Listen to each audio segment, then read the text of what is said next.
नागपूर शहरातून एक गंभीर आणि चिंताजनक प्रकरण समोर आले आहे।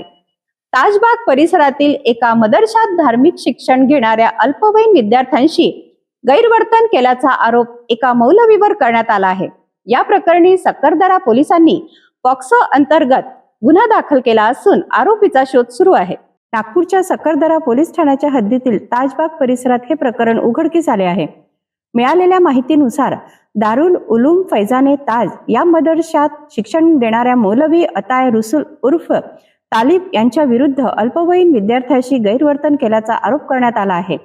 पीडित विद्यार्थ्याच्या तक्रारीनंतर सक्करदरा पोलिसांनी तातडीने तपास सुरू केला। या प्रकरणी आरोपी विरुद्ध गुन्हा क्रमांक 272/2026 अंतर्गत पॉक्सो कायद्याच्या विविध कलमांनुसार गुन्हा दाखल करण्यात आला आहे। पोलिसांच्या माहितीनुसार गुन्हा दाखल झाल्यानंतर आरोपी फरार झाला असून त्याचा शोध घेण्यासाठी विशेष पथके कार्यरत आहेत। संबंधित ठिकाणांवर पोलिसांकडून शोध मोहीम आणि तपास सुरू आहे। या घटनेमुळे परिसरात खळबळ उडाली असून अल्पवयीन मुलांच्या सुरक्षेबाबत पुन्हा एकदा चर्चा सुरू झाली आहे। पोलीस प्रशासनाने या प्रकरणाचा सखोल तपास सुरू असल्याचे सांगितले असून कायद्यानुसार पुढील कारवाई केली जाणार आहे। सध्या या प्रकरणातील सर्व बाबींची पडताळणी सुरू असून तपासानंतर अधिक माहिती समोर येण्याची शक्यता आहे। एक ताजबागच्या परिसरामध्ये मदरसा आहे। त्या ठिकाणी 10 मुलं शिक्षणासाठी रेसिडेन्सी राहत असलेली होती। या ठिकाणचे जे शिक्षक आहेत ते शिक्षकांचे मित्र त्या ठिकाणी अधूनमधून त्यांना भेटण्यासाठी येत असे। 19 तारखेच्या रात्री तो त्या ठिकाणी मदरशामध्ये आला होता। आल्यानंतर त्यांनी त्याच्यातला जो पीडित मुलगा आहे त्याच्या बरोबर लैंगिक अत्याचार करण्याचा प्रयत्न केलेला होता। त्या मुलाच्या जाग आल्यानंतर लक्षात आल्यानंतर त्यांनी लगेच सकाळी जे शिक्षक आहेत त्याच्या मौलाना त्यांना त्याबद्दलची माहिती दिली। माहिती दिल्यानंतर त्या शिक्षकांनी त्याला बोलवून त्याच्याबद्दलचा जाब वगैरे विचारला।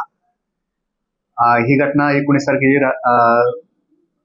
20 तारखेची सकाळची घटना आहे। त्यानंतर सदरची जो घटना झालेली आहे हे आम्हाला 112 रात्री 20 तारखेच्या रात्री 11:30-12च्या दरम्यान आम्हाला कॉल आला होता 112 वरून की अशी घटना घडलेली आहे। त्या ठिकाणी आपण तात्काळ ड्युटी अधिकारी यांना पाठवून घटनास्थळाचं निरीक्षण आणि जी मुलं आहेत त्यांना रेस्क्यू करून प्रियदर्शिनी या बालसुधार गृहामध्ये आपण त्यांना रेस्क्यू करून पाठवलं होतं। पीडित मुलाची वैद्यकीय तपासणी करण्यात आलेली आहे आणि त्यांना हे आता आपण बालसुधार गृहामध्ये पाठवलेलं आहे आणि CWC समोर आपण त्यांना स्टेटमेंट करता हे हजर ठेवलेलं होतं। याच्यामध्ये आरोपीचं नाव निष्पन्न झालेलं आहे आणि घटनेनंतर तो आरोपी फरार झालेला आहे आणि ही सदरची घटना जी आहे ती एकाच मुलाबरोबर घडलेली आहे।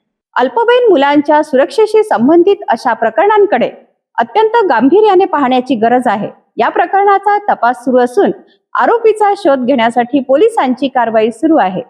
अधिकृत तपासातून पुढील माहिती समोर येईल। अधिक बातम्यांसाठी पाहत राहा सिटी न्यूज।